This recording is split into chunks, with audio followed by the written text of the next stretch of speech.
My name is Matt Jeltema. I'm a program director at Avaap. My role at Avaap is working with customers, prospective customers, to make sure their project is aligned, resourced, budgeted appropriately, scoped appropriately, so we can make sure we're set up for success. Understanding your organizational culture and communicating change within your culture is really, really critical. It's actually the only way to make something completely successful.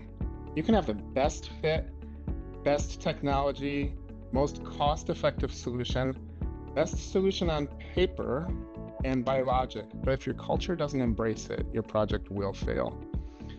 A significant challenge is balancing the science, the logic of decision-making, with the art of applying it within your culture. You have to be open and transparent to do that. Encourage everybody to ask a question. Encourage people to question those decisions. Have grace. Be prepared to share the truth.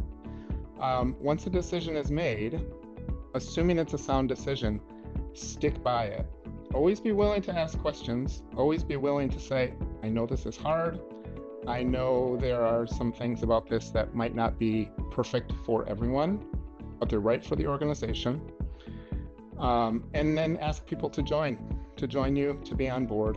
Finally, it's really critical to be clear in your governance process. You have to know whose decision something is to make.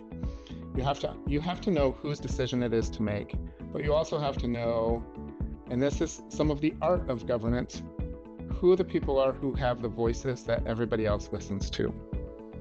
So that's not necessarily in the manual for organizational governance, but you've got to get those people on board.